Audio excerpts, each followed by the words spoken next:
This is Sybert signing into Red Alert 3 on the map Magmageddon.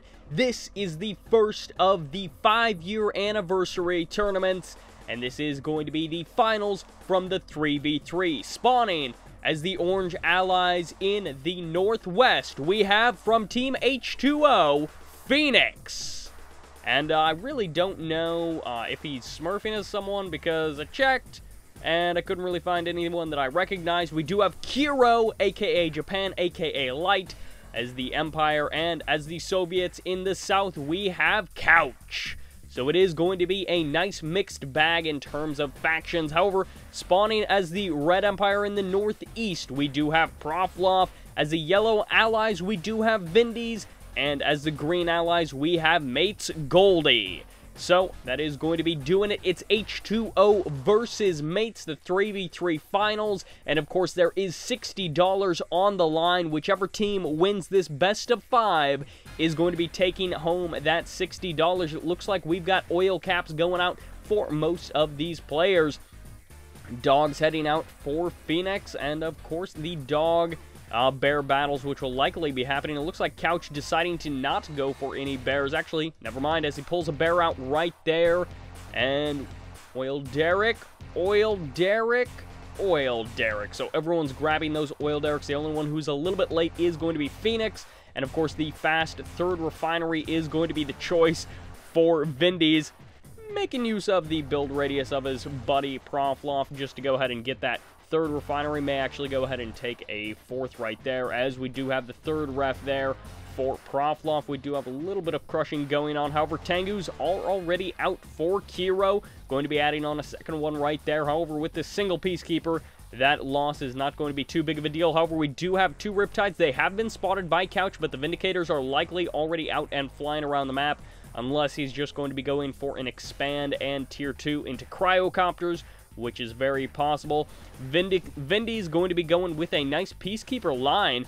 Not uncommon for him to go with a heavy infantry composition at all. Tengu's out from Proffloff, may be able to catch the 2 Tengus of Light. There is a third Tengu here, and an Apollo from Vindies is going to be added on here. The transform does happen, but unfortunately for Kiro, it is not good enough. A great split there by Proffloff. He is going to be able to clean up that attack with the help of Vindies. However, Terror Drones in the south, getting bombed by the planes of Goldy. Going to be able to clean that up with his Vindicator. Nice stop micro, going to be freeing both of his Riptides. The Riptide's going to be going for the focus on the bears. I don't know if that's necessarily what they want to be doing. However, of course, those sickles cannot go out on water, so those Riptides can escape quite readily. And it looks like Proffloff, being super annoying, going to be blocking that third refinery. However, the MCV has moved forward, and we do have out on the front line a multi-gunner turret, which is going to be just adding a little bit more defense from the Tengu mass, and the refinery does go down right there. Might go ahead and wall it in. I'm not actually sure if you can get walls on both sides. Sometimes the geometry of the map does not allow that. But either way, so far not a huge differentiation between these two teams. However, we do have some nice pickups here for Japan. However, it looks like he did force a Harvester off the line. Not too big of a deal. 3 refinery openers, pretty common to see players secure 3 or 4 refineries pretty quickly. Proffloff going to be going for a pretty nice harass Phoenix. What is he going to be able to do to counter that? We'll have to see. He doesn't have anything in the immediate vicinity to deal with those Tengus. He's going to be able to run at least one Prospector. The second one may actually be getting eliminated. Nope, we do have the Vindicator going to be saving that, and the Apollos rushing in to eliminate the second Tengu of Proffloff. Not going to be deploying his power plant, unfortunately, for Proffloff. Going to be delayed a little bit. Kiro going to be possibly getting caught out in the open here, as one Tengu almost goes down. One Apollo gets eliminated, trading it for a Tengu, which crashes onto the ore refinery. Why are the... there we go. For some reason, hotkeys not working quite properly, as we do have Couch taking a lot of damage on his refinery. It will finish up. He looks like he may actually be losing the refinery. This one single Javelin soldier almost eliminating that refinery by himself.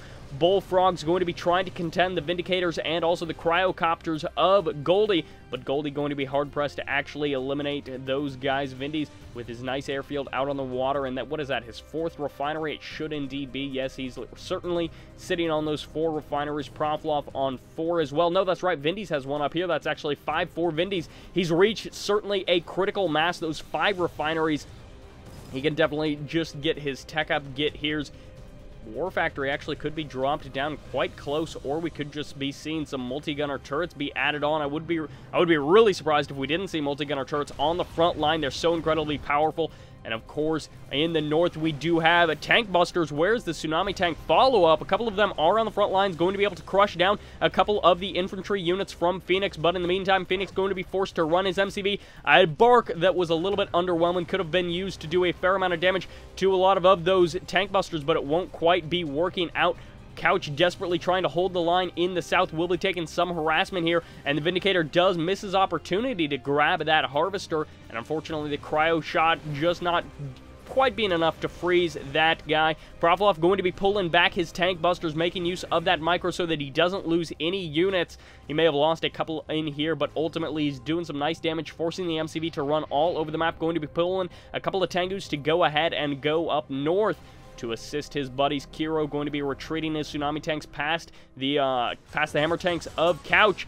And oh man, Phoenix going to be losing his refinery. Really, if Vindies is allowed to sit on this 5 refinery nonsense and just constantly produce stuff, he's actually currently rocking that dual racks, which is kind of quite silly that he doesn't have Mirage tanks out at this point. However, a nice joint attack here. Oh, but the cryo shot completely missing there, so a use of 2 1-clicks, and neither one of them really did anything. Vindies stopped producing infantry, and unfortunately, Couch's Badger Bomber dropping those toxins, not really doing a lot to his opponent. Unfortunately, going to be throwing away a couple of tsunami tanks. Really unfortunate there for Kiro, not going to be able to do a lot of damage. However, in the north, we do have Phoenix being forced to use his MCV constantly against his opponent.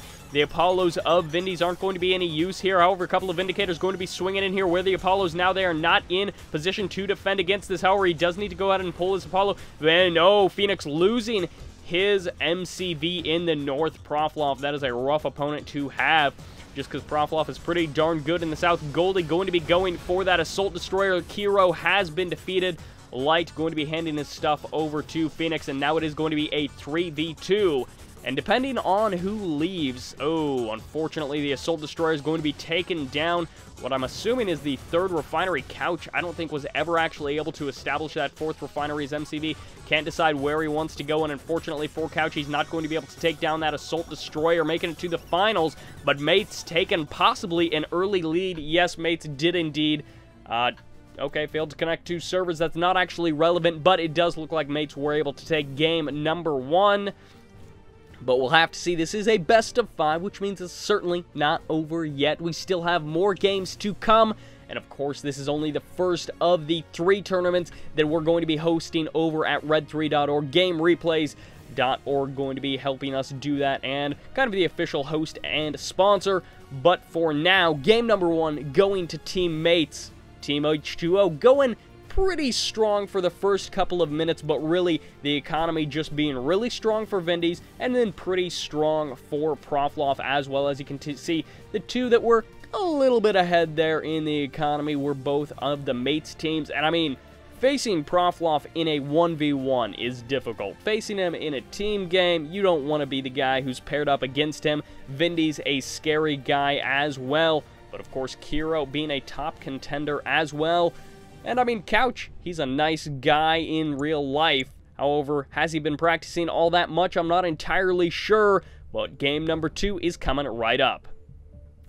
And of course, we are still on Magmageddon. Why would we not be? Spawning as the yellow allies, we have m8s Vindies. And of course, this is going to be in a reverse left to right sort of fashion. We have m8s Goldy, and in the south, we do indeed have m8s Proffloff. So now, the H2O team, you know them, and they're the same faction, same colors. Everybody is staying the same from the last game. Opening with Couch's reactor in his base is going to be indeed Phoenix. And in the middle position, we do have opening Crane first, Couch. And in the south, H2O's Kiro, a.k.a. Japan, a.k.a. Light, whatever you know him as on the ladder, is of course going to be whatever I can call him. I'm going to call him Kiro because that's his name on the forums. But that is going to do it because Couch is going to be opening with that dual refinery, while on the other hand, Goldy going to be opening with a single refinery into the MCV move. And, yeah, he just repositioned so that he can go ahead and throw down a refinery here, throw down a refinery there. He doesn't have to move his MCV until refinery number 4, which, I mean, I guess he could be going out to the water. But the early aggression may very well be happening. Vindies in the north going to be running in some peacekeepers.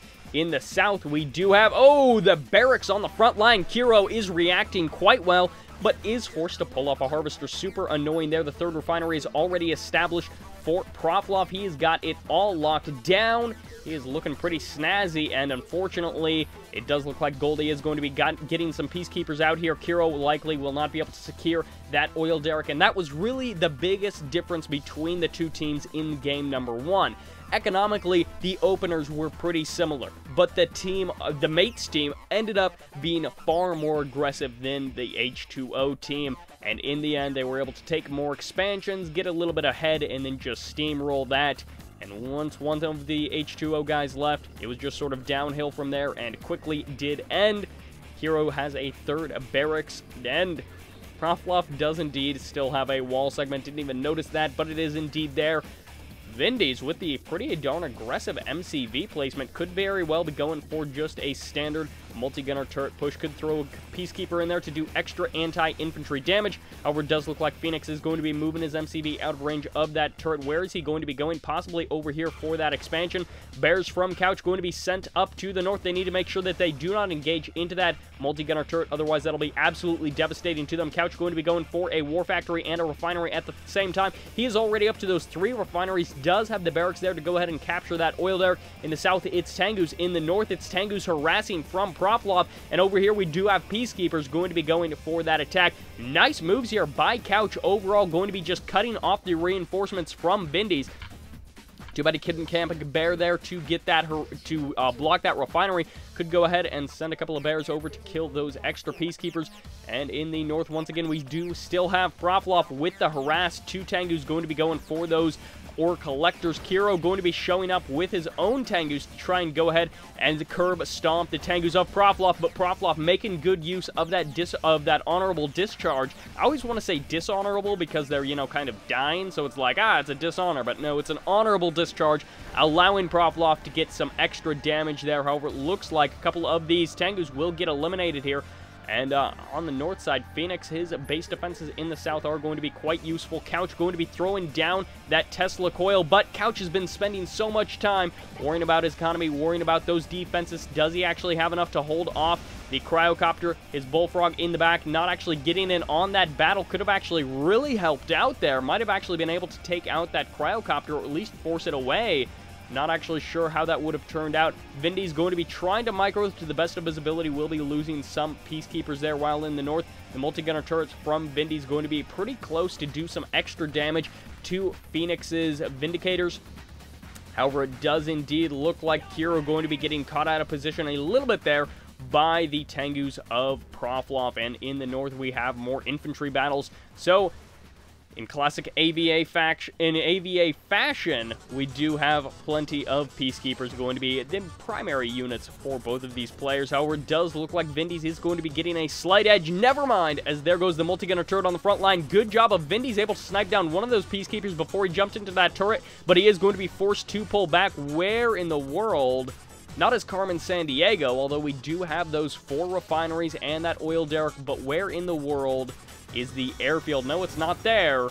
Where is it indeed? Cryocopter's going to be getting harassed a little bit here, but the twin blade, or not the twin blades, the bullfrogs of Couch going to be moving in here. A couple of hammerheads have been shrunk down. A third hammerhead getting mixed in here. Couch going to be going for that MCV, forcing it to back up, forcing it to move, but it likely won't be moving until after the base defense is getting thrown down. However, Kiro going to be getting a kill on one of the cryocopters, which is quite nice for him. However, Phoenix is going to be getting cleaned up in the north. Proffloff in the south going to be running around with a lot of Tengus. We'll have to see if he's actually able to do any damage with them. Cryoshot going to be freezing down one of these tanks. However, on the front line, we do have Vindies throwing down those base defenses, going to be helping to curb this attack. However, really, the strength is going to be coming from the 80 million Tengus that just showed up. Proffloff going to be able to force down a couple of these hammer tanks. They can't quite muscle their way through this base, and they are going to be getting destroyed here as Proffloff saves the day for his buddy Goldy in the middle here, who was taking a bit of damage. We do now finally have the air base out for Vindies. He is going to be locking it down with that seaport as well, selling off that base defense. He doesn't have quite enough electricity to maintain that, but now he will actually be able to get out some ground units. Is it going to be assault destroyers? Is it going to be cryocopters for... Did he lose the power plant? I do think he did. However, the hydrofoils are now out. They can use that gun jamming ability as well. And oh, we do have a strike force going to be moving out. Couch is trying to do some damage, but is he going to just get overwhelmed by... See, I mean, those Vindicators came from Goldy. So Goldy is seeing, oh, hey, there's Couch's units heading up north. I'm going to go ahead and do damage for my buddy to protect him. While in the meantime, we do not have a joint strike force between Phoenix and Couch. They're just sort of going their separate ways. Phoenix kind of sitting in his base. And in the south, we have so many Tengus from Proffloff that this is going to be some serious harassment potential. A couple of these... a couple of tsunami tanks from Kiro may actually be getting caught out of position by the Striker VXs, which is really quite unfortunate. The Chopper VXs in the south going to be doing that damage, while the Dolphins in the north are going to be doing their own harassment damage. So good on Phoenix going for the naval battles, going to be able to eliminate maybe one Riptide, but really is he going to be losing his Dolphins to the other Riptide? That would be really quite unfortunate, as we do have the gun jamming, hydrofoils jamming each other, which is kind of silly. But Vindies still pretty solid in the south there. While in the middle, we do have, oh, Guardian tanks out for Goldy. They are going to be contending the hammer tanks of Couch. Couch going to be pulling back to his refinery. Does he have any base defenses? No, he does not. He does have an extra harvester here. He did not lose that refinery. I'm not sure, well, as I scroll off the map, but we do have Couch going to be taking some damage there. I'm not sure exactly what happened. I think he lost a hammer tank, maybe took out a Guardian tank or two. However, oh, cryo shot going to be landing directly on top of this airfield, and Vindies is just waiting for the freeze to happen. The Ice Age is successful, as Vindies does pull away a fully heroic Vindicator, and that is absolutely awesome for him, absolutely terrifying for Phoenix, and that is not the greatest placement of that naval yard, considering the closest attack targets are way the heck over here. So while Vindies can easily contest over on this northern side, it's quite the distance that these units have to go to reinforce. However, we do have a ton of Tengus rolling in with the Chopper VXs. Proffloff going for that slow, solid push. He's just going to be likely able to constantly reinforce that, and with the MCV going down, Couch's Tesla Coil is a nice defense, but it is not going to be enough, and that Striker on a bit of a rally point was not able to actually do anything against the Choppers of Proffloff. He's just got way too many units here in the south. He's doing massive amounts of damage. In the mid, we do have couple of hammer tanks going to be getting pulled back, as we do have the Athena cannon from Goldy going to be able to hold the line with that Aegis shield, and everything is getting ripped apart. Proffloff going to be able to likely kick Kiro out of this game. He has already been defeated as Couch takes over his buildings. In the north, we do have Vindies going to be taking a fair amount of damage from the Peacekeepers of Phoenix. However, Phoenix doesn't have enough units here to actually do any real damage. Couch, if he could push something up north, but he's got to deal with Goldy in the middle. So unfortunately, with Kiro now gone, Proffloff can actually just assist Goldy in assaulting Couch, which will be really unfortunate for Couch. Nice snipe on that airfield here in the north. Some serious damage going down for Phoenix, who want to be able to possibly eliminate a couple of more Riptides, which is really just icing on the cake after eliminating that airfield. Should go ahead and go for either the refinery or that naval yard to cut off those reinforcements in the mid. We do have the defense has held for Couch. He is going to be able to push back that Athena cannon, take it out quite nicely. However, the Mirage tank is still on the front line, making good use of those Tesla troopers to go ahead and add some extra DPS to this army. And nice kill with that hammer tank. The Leech Beam going to be able to use that Athena cannon. However, the kill does happen. Oh, Couch is going to be getting forced to engage here, as that one was a little bit more curious there. However, eventually, just the overwhelming forces of Proffloff really would have allowed m8s to take the win there, as going to be dropping another game. Team H2O much closer that game, with some serious damage back and forth. However, as we can see here, we have actually really nice contention, but again, we do have all three m8s members in the sort of almost kind of the top half, while H2O, Phoenix, and Kiro are going to be seriously lacking in the economy down here. They were taking some pretty heavy pressure. They couldn't get that economy up. Couch, with the early expansion, did take some damage there, unfortunately being forced to rebuild. But, I mean, overall, a much closer game. Still, H2O not quite there. But I'm feeling game number 3, if they keep this up, they're going to be starting possibly a reverse all kill to go ahead and take this best of 5. And of course, there's $60 on the line. There is real money for each one of these tournaments. But game number 3 is coming right up. Which takes us to what could be match point for our mates team. Spawning on the left side, we have Vindies as, of course, the yellow allies, Proffloff as the cyan empire, and Goldy as the green allies. So it is once again going to be the same exact matchup, which I love. However, the colors have changed just a little bit. We do have Kiro as the red empire. In the north side, this is, of course, Team H2O. You should know that. Phoenix as the orange allies, and in the south plane as the purple Soviets, we have Couch.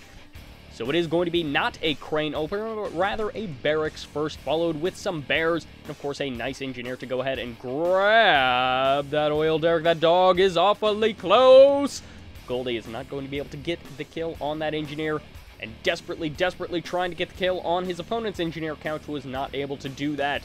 So we'll have to see game number 3. Can Team H2O start the reverse all kill, or will Team Mate just be able to take this one right here? Of course, we could see a game number 4, but we will just have to wait and find out, as we do have oil derricks being grabbed up. What are these players actually going to be doing? Well, Proffloff, who is now cyan instead of red, and Kiro, who is red instead of cyan, both players playing Empire, and I will likely mess that up at some point. It does look like we have a fast third refinery.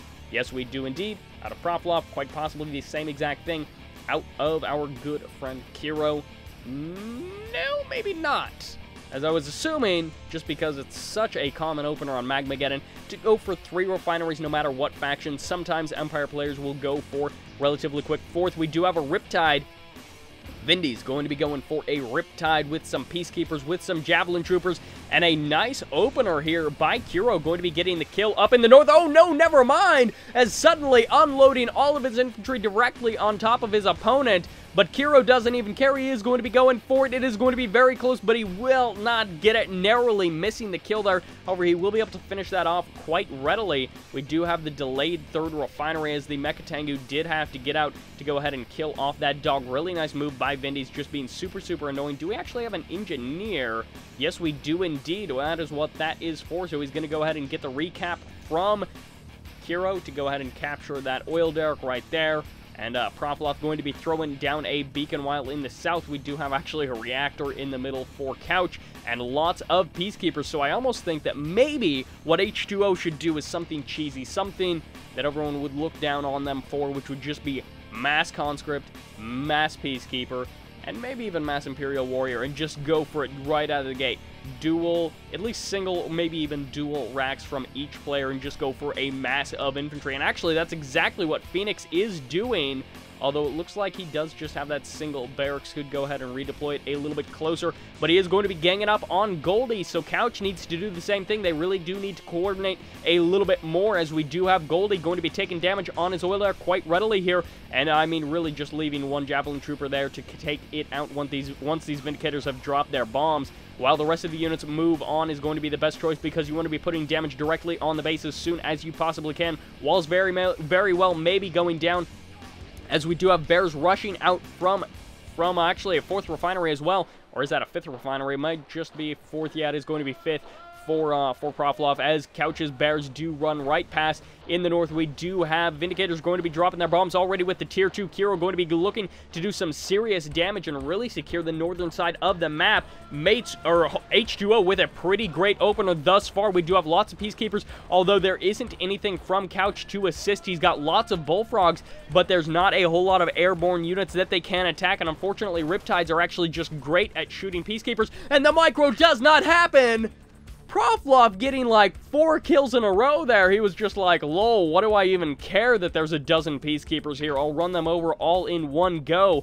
And now that he does have, count it, those 5 refineries, and even one up here, he is going to be so happy. He's got dual barracks. He's got a Mecha Bay on the field as well. He's going to be loving that. He's got so many Imperial Warriors that they can do so much damage and absorb a lot of these shots from the tank, from the Hammer Tank, which didn't even get that many crushes. Never mind, Couch microing quite well there, able to crush quite a few of those infantry, but the split simply not happening. Proffloff actually making use of it, hitting that F and just using those nano deflectors on all of the tsunami tanks, actually getting a fair number of crushes off there. Couch with a nice reaction, going to be crushing a tsunami tank. Phoenix is now going to be taking direct damage to his production facilities as soon as that multi-gunner turret does go down, and with so much pressure being put on from Proffloff, can Couch and Phoenix together break the hold that he does have? There's a ton of anti-tank out on the field with the tank busters, with the tsunami tanks, forcing the sell-off of that war factory and going to be possibly forcing the sell-off of the ore refinery, or else he's just going to be losing it. We do have a barracks in the north going to be getting deployed in a pretty aggressive position, but Couch is taking damage on his main base. His refinery has taken quite a fair bit of damage, but also there's no ore collector there. It's already been eliminated as the assault destroyers are really the one doing that damage. Two hammer tanks on the front line are likely going to have a tough time dealing with this assault destroyer. Fortunately, with that terror drone going to be able to lock everything down. However, in the middle, we do have Proffloff going to be doing insane amounts of damage. This anti-tank is absolutely awesome from Proffloff as he just mass all of his tank busters into the ground there, and he is going to be popping them up and doing huge amounts of damage to the MCV. Phoenix going to be losing this MCV another time in this game. It does get the crush off on a couple of those tank busters, but it's not enough to curb the tide. It's not enough to stop the assault, and we do have the Cryogeddon going to be going down, or not the Cryogeddon, the Cryo Shot, but Phoenix has been defeated. Assault destroyers in Couch's base. Game number 3. What I thought was going to be a good, strong opener is actually turning out terribly for Team H2O, as Kiro going to be chasing away these tsunami tanks, gets the kill on 2 of them, and suddenly Twin Blades would be brilliant, but Couch just never got the opportunity to get them. However, he does have 2 terror drones going to be allowing him to do huge amounts of damage to those assault destroyers and eventually take them out, but really, Goldy has been quite safe, and he's been able to get up to that tier 3. This is going to be extremely hard for H2O to try to 2v3 teammates, as in the north, Light has been defeated, leaving Couch as the only standing mates. And unfortunately for Couch, he was forced out of that game. Teammates takes it in a 3-0, the finals, and the $60 prize pool, $20 to Proffloff, Vindies, and of course Goldy. They are going to be all receiving that, or a year of game replays if we cannot transfer that money. And of course, the money was donated by Rage of Heat and by Riomax, or Riomax. Big thanks to those 2 guys putting up their own money for the Red Alert 3 world. And as we can see, Proffloff with insane income that game, probably got a 6th refinery even. I'm actually quite curious. 46,000 credits in 6 minutes is actually quite bonkers, essentially doubling the income of everyone else in that game. How did he have so many tank busters? How did he have so many tsunami tanks? That is exactly how, but that will do it for the finals. H2O not able to bring the Heat Orbit, not even present in this tournament.